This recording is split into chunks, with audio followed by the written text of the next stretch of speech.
I think my ex-fiancé has been stalking me for the past 7 years and tried to get my wife to cheat on me. For context, my ex-fiancé, Jess, 31F, and I, 31M, started dating during our sophomore year of college. We met through mutual friends and connected instantly. She was charming and outgoing, making friends everywhere she went. I am more shy and nerdy, but I enjoyed going to parties with her. We got engaged on our graduation day as both our families were attending. I got a job at a big tech company right after college, and Jess moved in with me while looking for jobs. That is when the relationship started going downhill. Jess was an art major and had trouble finding a stable job. She did a bunch of freelance work and mostly worked from home. I was overwhelmed with work. She always wanted to go out to bars and clubs, while I wanted to rest in the evening after working 10 to 12 hours. I was okay with her going out with friends alone, and I would sometimes tag along on the weekends. It bothered me that she was still in her party girl phase. She complained that I was becoming boring and should enjoy my early 20s before we settled down. I was also not happy with the friends she hung out with, as there was a lot of drinking and illicit substance use. Even when I went out with her friends, she would be extremely flirty with guys in her friend group. Her excuse was always that she gets flirty when she is drunk or that she was just joking. I had enough and decided to call off the engagement after 2 years, as we were just different people at that point. The breakup was messy, and she kept trying to get back with me for almost a year. There were some instances where Jess may not have acted in her best judgment, and I blocked her from all my social media. I did not want to deal with the drama and wanted to move on. I also got a transfer to another town around that time and never heard from Jess again. This is when I started dating my wife, Olivia, 30F. My wife was the exact opposite of Jess. She was very soft-spoken and a homebody like me. She knew I was engaged before. We dated for 3 years and have been happily married for 2 years now. One of the things I never changed after I got married was my Thursday nights. 3 of my closest college friends are now scattered across the country, and we generally play a video game together on Thursday evenings, a tradition since our college days. Olivia has often complained that she gets bored during that time. About 6 months ago, Olivia told me she received a Facebook invite for a group where they had painting and wine nights on Thursdays. It was mostly 8 to 10 women who got together at someone's house and spent the evening painting, drinking wine, and gossiping. According to Olivia, it was just a few housewives and divorcees, and they welcomed her. One of the women's names was Jess, but I did not think much of it. 2 weeks ago, Olivia told me it was Jess's birthday, and they wanted to have a ladies' night at a club. Olivia hates loud music, but Jess convinced her to come for dinner and some drinks. On that night, I got a call from Olivia at 10 p.m. asking if I could come and pick her up. I could tell something was wrong and immediately left to pick her up. I went to the bar and went in to pick up Olivia. I was shocked when I realized that her friend Jess was my ex-fiancé. She also looked surprised to see me there. I was polite and said hello to everyone, but Olivia wanted to leave as soon as possible. After we got in the car, I told Olivia that Jess was my ex-fiancé, whom I had not seen for almost 7 years. Olivia was shocked to hear it and did not know about it. It was crazy since I did not even know Jess lived in the same city as us. Olivia told me Jess was the one who had started the painting group. She had divorced her husband 2 years ago and moved to our city for a fresh start. The reason why she called me was because she was getting uncomfortable with the situation at the bar. Since Jess and one of the other women were single, they kept encouraging guys hitting on them and inviting them over to their table. Jess was trying to get everyone drunk and was asking Olivia to open up and have fun. She was constantly hyping up Olivia to 2 of the guys who bought them a round of drinks. At this point, Olivia excused herself to go to the restroom and called me to pick her up. I am not happy with the situation, but I am also not mad at Olivia. I am just uncomfortable with Olivia hanging out with Jess. I told Olivia the same. Olivia told me that she was never going to put herself in the same situation again with Jess or anyone else. Also, this friends group is the only real social life she has since we both are in a completely new city. She does not want to stop going to her painting nights with her friends. I brought up the thought that Jess could be acting in malice, but Olivia told me she did not think Jess would know I was her husband as Olivia never showed my picture to anyone in the group. She also said that it's been 7 years since we broke up. Jess is a kind person, and I should not judge her based on one night when she was drunk. She still wants to stay friends with Jess. On one hand, I do not want to separate Olivia from her friends. But my gut feeling is telling me something is off in this situation. Besides, it feels weird to have my ex be friends with my wife. Am I overreacting to want Olivia to stop being friends with Jess because of my gut feeling? Update 1. I posted about how my ex-fiancé tried to get my wife to cheat on me 3 months ago. Things were good since then, but last week has been crazy, and I wish my wife were not as naive to let Jess back into our lives. I really need help on what I can do at this point. For reference, I broke up with my ex-fiancé 7 years ago, and have been together with my wife for 5 years, married for 2. After the night of Jess's birthday, where she tried to get my wife drunk and flirt with strangers, I had a long conversation with my wife. I laid down why I was uncomfortable with her hanging out with Jess. My wife agreed with most of what I said, but she feels that enough time has passed now where we can let things go. She also talked to Jess and Jess told her that she had no idea about me and that it's just one happy coincidence. Jess also insisted to my wife that she moved on with her life after our breakup, found love, and unfortunately, the marriage did not last. She suggested that we all go out for dinner together and clear out the issues. Jess also insisted that she was just having fun at the bar and apologized to my wife if her drunk behavior made her uncomfortable. My wife asked me if I would be okay with their friendship as she has not found a social group in the new town for a long time, and Jess seems like a changed person. She also told me that she would only meet these women during her art night and not go out on girls' nights or trips. I felt that as long as Olivia was comfortable, I should not have any reason to be worried. We also had dinner with Jess once, and Jess was very friendly. She told me about what happened in her marriage and how she is on her healing journey right now. She also apologized to me for her behavior during our last few months together. Jess now owns a business and works as a freelance artist and graphic designer. I was gracious, as we were just 23, and I harbored no ill feelings. My wife also started hosting art night at our place once a month or so, and I had to move to my office for my game nights. Last week, after the art night, Jess and another lady stayed back, and we were all drinking wine and chatting. The other lady was asking questions about Jess and me. Jess told her that it was old history and that I went no contact with her for 4 years. That was why she had no idea about Olivia. Olivia looked at me and asked Jess, "You mean 7 years ago, right?" Jess said no, that was when we broke up. However, she claimed we met every time I came back to my hometown. I thought she was drunk, so I corrected her again, saying it was 7 years ago, and she was misremembering things. Jess said maybe, and we moved on. The next day, Jess sent a bunch of photos to my wife of me and Jess hanging out. They were just innocent photos of us having dinner, at a music festival, working out together, etc. The weirdest part was that I had a few tattoos on my body that I got only after I broke up with Jess. I also don't remember ever owning the clothes that I was wearing in some of the photos. They were even timestamped 4 years ago, Christmas 2019. Olivia freaked out because we started dating in the summer of 2019. I did make a trip alone to my hometown at Christmas 2019. However, I never met Jess. She started asking me why I did not tell her about meeting Jess. I tried to tell her that these things never happened, but she does not believe me. She also called Jess, and Jess told her that we met because I was back in town. However, she claimed we were just platonic at that point and it was not what my wife was thinking. I confronted Jess, and she told me that I was stupid not to tell Olivia about meeting her and also not telling her about Olivia. She says that I told her I was still single. Olivia is very angry at me. She is not believing a word I am saying. I keep telling her that I have not seen Jess for 7 years. Olivia says she does not mind me meeting her, but I should have told her as we were together. I volunteered to show her all my phone records during that time, but they only go back 3 years on my carrier. I am confused about how those photos can even exist when I never met her. They are definitely photos from when I was with Olivia, as I look more muscular in these pictures and also have tattoos that I did not have back then. I even told her she can call my friends and family and ask them about the trip, but she says that she has all the photos of my trip, and my friends and family will cover for me. Can someone please help me understand what I can do in this case? I need to convince Olivia that this is all false, but she is just angry at me and giving me the silent treatment. I swear that I did not meet Jess during that trip and am caught up in this mess without my fault. Update 2. I want to thank all of you for extending support and help. This has been a horrible week that just kept getting worse. I do not blame my wife for believing Jess. Jess seemed to be a changed person from the girl I broke up with 7 years ago. I felt bad about her being in an abusive marriage for almost 3 years with a narcissistic husband. She got her life back together, was doing great with her work, and also started her own business. She had me rooting for her too, and I was proud of her journey. I could see why my wife liked her. After Jess sent photos to my wife, I tried everything possible to prove that the pictures were fake. I showed them to 3 acquaintances who told me that they could help me. None of them were able to find any inconsistencies with the photos. I also called my parents and my friend who I met during that trip. My mom saw the photo and recognized that the gym photo was taken at the YMCA gym where my parents go. She remembered that I used their guest passes during that visit. My friend also identified the park where the music festival photo was taken. He confirmed that we had gone there during my visit for a Christmas tree lighting ceremony. Things were just getting really confusing as to how photos exist between Jess and me at these venues. Jess, on the other hand, was comforting my wife, telling her she did not imply anything when she sent the photos. She said that she was married at that time, and we just ran into each other a couple of times during that visit. Jess was telling my wife not to overthink the photos and that I must have forgotten that we ran into each other.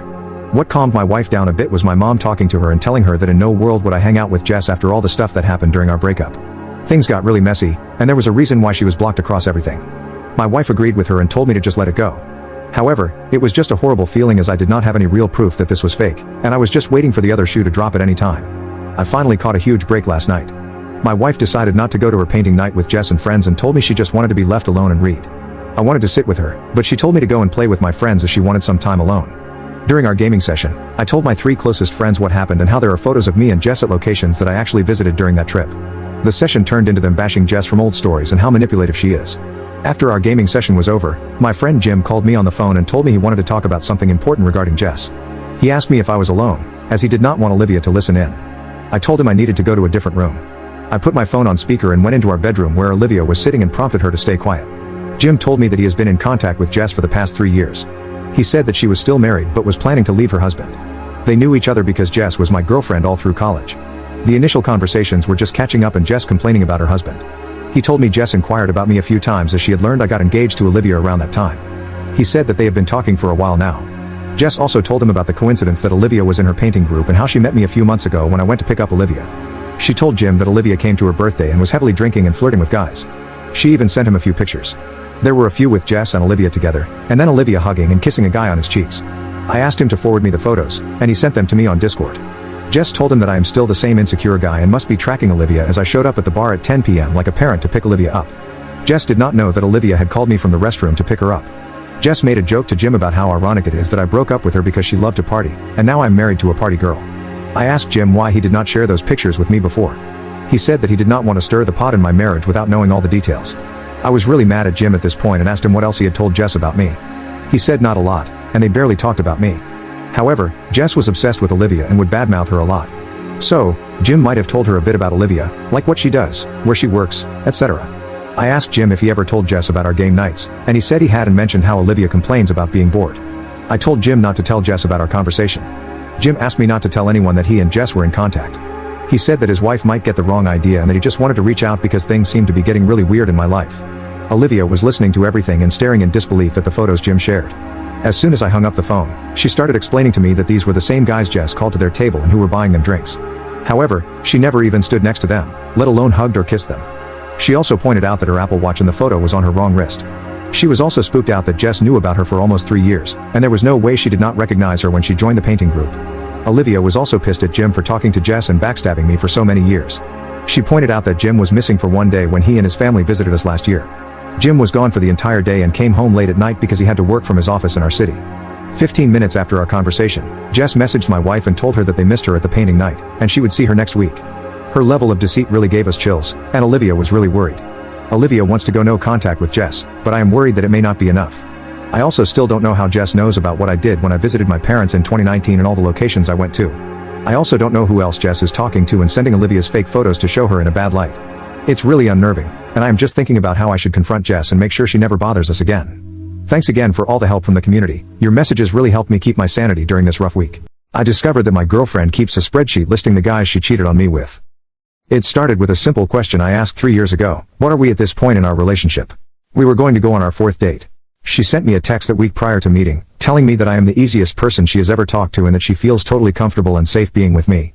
So finally, at the end of the next day, when she said she wants to do this again, I just said that I was curious as to what she considered these times together to be. I asked if we are just friends or if there was a possibility of being more. She said that she really enjoyed our time together and would like to see where it goes next time we are together. As we were talking, I kind of reached out and took her hand, and we held hands for the first time for several minutes. I told her at the end of that night that next time I would like to do something different with her and took her to the movies. Things went well, and during the movie, I put my arm around her, and she laid her head on my shoulder. As we parted that night, I gathered up my courage and leaned in to give her a kiss goodnight. Her response was not what I expected. She actually withdrew from my attempt, and I immediately apologized to her and felt like a total heel. She said that I didn't need to apologize, but she was just a little shocked as she wasn't expecting it. I quickly apologized again and withdrew for the night, embarrassed beyond belief. She texted me the very next day, saying she was sorry about the night before. She really liked me and wanted to move in that direction in our relationship, but she wanted to take things slow. I replied saying that I was willing to go at whatever speed she wanted and again apologized because I felt really bad. Now, mind you, while I said I was willing to go at her speed, and I was really confused by what taking it slow meant. We had been seeing each other once a week for hours at a time for over 2 months, but being very inexperienced in the relationship game, only having had a girlfriend in high school and going out on dates in college but mostly as friends and nothing everlasting, I just thought I would let her take the lead. We went out 2 more times, and then at the beginning of our next date, she actually greeted me with a kiss. From there, our relationship advanced at what I consider a normal pace. A year and a half later, we were living together, and in my opinion, everything was going great. That is, until work. Because my car was in the shop, she pulled up and was sitting in the car, and one of my coworkers, who I'm friendly with, came out with me as he was leaving at the same time. I introduced them from a distance, but clearly within view of each other. They waved hello, and we left. The next day, I came back, and he said he wanted to make sure there wasn't going to be a problem between the two of us. I asked him why there would be, and he said, "She didn't say anything to you?" I said she did not, and he said, "Well, it was a couple of years ago, so she may not even remember me." Then he proceeds to tell me that they matched up on Tinder and would hook up with each other, and it went on for a few months before he started dating his current girlfriend. I told him that it might have been a different person, and he then proceeds to show me her Tinder profile. I've never used the site before, so I wasn't sure how to look at anything, but he said it does not look like she is active on there now and hasn't been for a while. But the fact of the matter was that for sure it was her. To make matters worse, I didn't tell him this, but the time frame that he was saying was also some of the same time we were together in the beginning, the times I was rebuked for leaning in for a kiss and quite possibly even after this.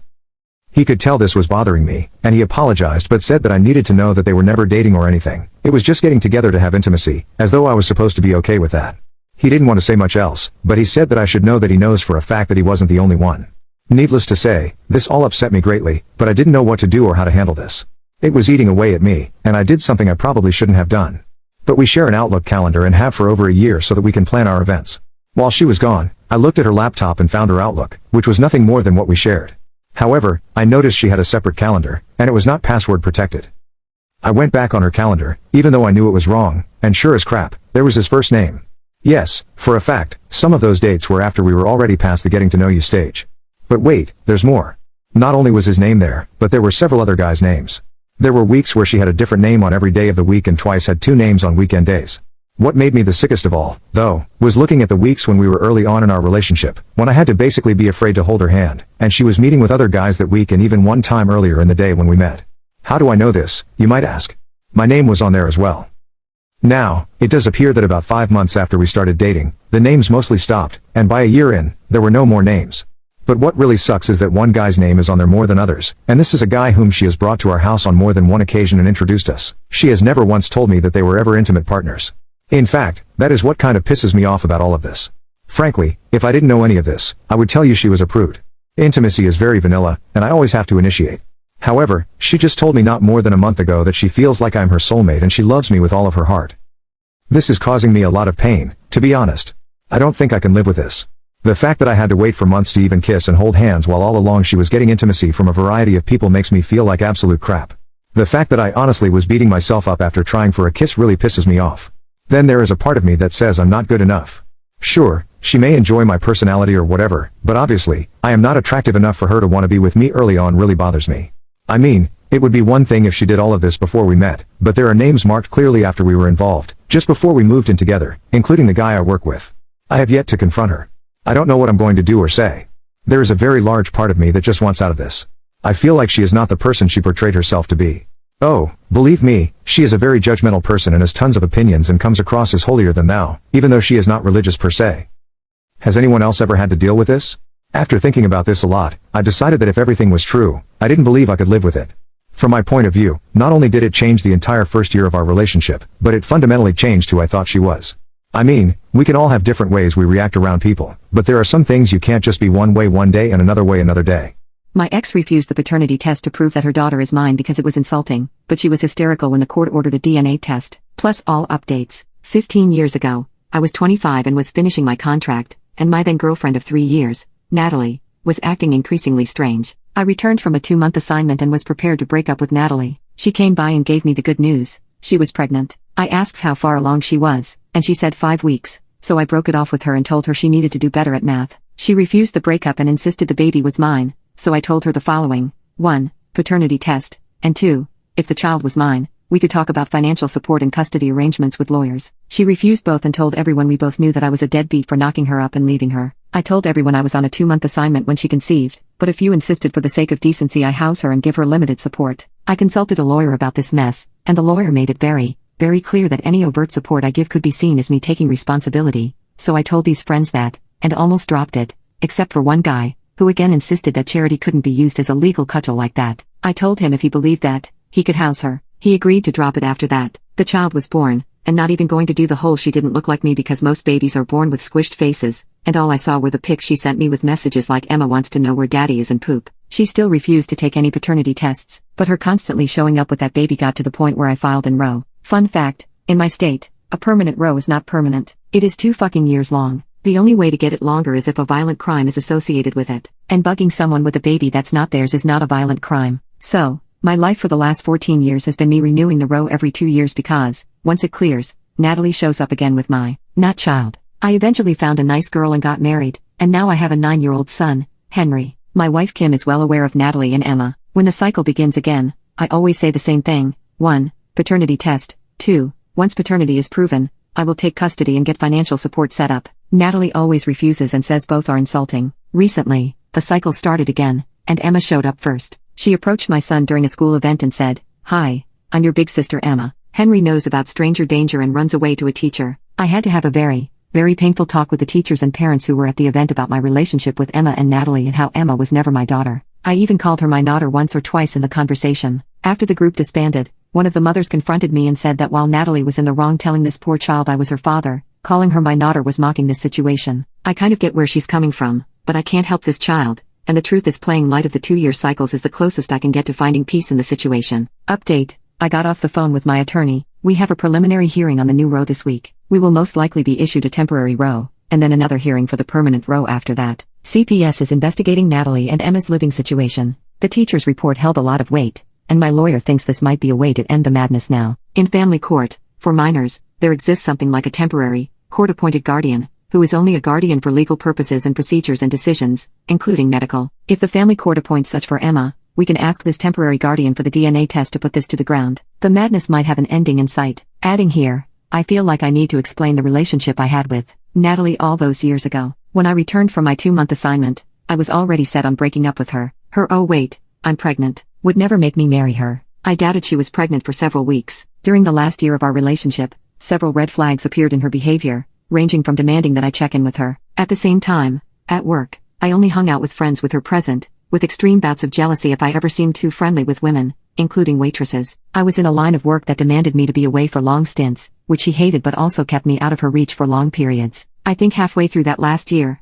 I realized that when I was away, I did not miss her. I was relieved to plop into a cot and fall asleep after long work hours without thinking about her. When the pregnancy turned out to be real, I made it clear that with a paternity test, I would pay support, split custody, and be a co-parent and nothing more. She wanted me to be her husband, no questions asked. There is no test, just pure blind faith and devotion to her and the child. The test, she insisted, was insulting. There would never be a relationship, and there was no relationship to salvage with Natalie. On the advice of the first attorney I hired, the deal was no test, no contact. Court update: the preliminary hearing on the new row went well. Emma and Natalie were there, and we discovered that Emma lives with her great-grandmother and has a guardian ad litem, court-appointed guardian on legal matters. My lawyer thinks this means whatever was found in Natalie's home situation warranted removing Emma, and potentially severe enough that the great-grandmother only has physical custody and the need to appoint a guardian ad litem. During the hearing, we went through the whole song and dance, the past rows, the whole deal. My lawyer turned to Emma's representative and said we would submit to a DNA test and put this to bed. Natalie looked hysterical at that, and her lawyer urged her to be silent. Emma's representative accepted, and we were cheek swabbed in the courthouse. A temporary order is now in place, and a second hearing is scheduled for the permanent order in the upcoming weeks. The order covers immediate family on both sides, and as I've detailed in the past, Natalie is oddly good with following court orders. We have about 4 weeks before the definitive test results return, but I'm not too worried. I found my old iPod, and realized it was filled with photos of my ex's clothless body from 14 years ago, but my current girlfriend is mad at me for deleting the photos instead of showing them to her. Well, to cut straight to the point, my current girlfriend, 28 feet, is upset with me, 34 meters, because I deleted old naked photos from an ex-girlfriend, from 14 years ago, without letting her see them. While cleaning out my closet, I recently found my old iPod Touch from 2010. I absolutely loved it back then, and stumbling upon it after all these years felt like finding a time capsule. We excitedly hooked it up to see what 2010 to 2013 me was up to. We had a great time laughing at the tall tees, mall bought and extremely fake bling, oh god, help me, and fitted caps I wore back then.